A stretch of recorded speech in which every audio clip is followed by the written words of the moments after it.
Israel സൈന്യത്തിന്റെ ക്രൂരമായ ആക്രമണങ്ങൾ ഗാസയിൽ തുടരുകയാണ്. ഗാസയിലെ മാനുഷിക ദുരന്തം നാൾക്കുനാൾ വർദ്ധിച്ചു വരുന്നതിനിടെ ഇസ്രായേൽ സൈന്യം നടത്തിയ വെടിവെപ്പിൽ 15 വയസ്സുള്ള ഒരു പലസ്തീനി ബാലന് ഗുരുതരമായി പരിക്കേറ്റു. ഭക്ഷണത്തിനായി തിരയുന്നതിനിടെയാണ് ഈ ക്രൂരമായ ആക്രമണം നടന്നത്. വെടിയേറ്റ കുട്ടിയുടെ ഇടതുകണ്ണിന് കാഴ്ച പൂർണ്ണമായി നഷ്ടപ്പെടാൻ സാധ്യതയുണ്ടെന്ന് ഡോക്ടർമാർ അറിയിച്ചു. ഈ സംഭവം ഗാസയിലെ സാധാരണക്കാരുടെ ദുരിതം എത്രമാത്രം ഭീകരമാണെന്ന് ഒരിക്കൽ കൂടി ഓർമ്മിപ്പിക്കുന്നു. GHF സൈറ്റിന് സമീപം കുടുംബത്തിന് ഭക്ഷണം തേടിപ്പോയ അബ്ദുൾ റഹ്മാൻ അബു ജസാറിനാണ് ഇസ്രായേൽ സൈന്യത്തിന്റെ വെടിയേറ്റത്. ഇസ്രായേൽ സൈന്യം തന്റെ കണ്ണിലേക്ക് നേരിട്ട് വെടിയുതിർക്കുകയായിരുന്നുവെന്ന് അബ്ദുൾ റഹ്മാൻ അൽ ജസീറയോട് വെളിപ്പെടുത്തി.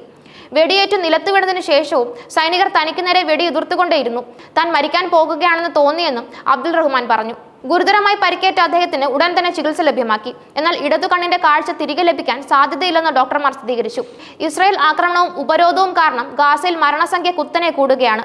കഴിഞ്ഞ 24 മണിക്കൂറിനുള്ളിൽ 119 പേരുടെ മൃതദേഹങ്ങളാണ് ആശുപത്രികളിൽ എത്തിയത്. ഇതിൽ 15 പേരുടെ മൃതദേഹങ്ങൾ കെട്ടിട അവശിഷ്ടങ്ങൾക്കിടയിൽ നിന്നാണ് കണ്ടെത്തിയത്.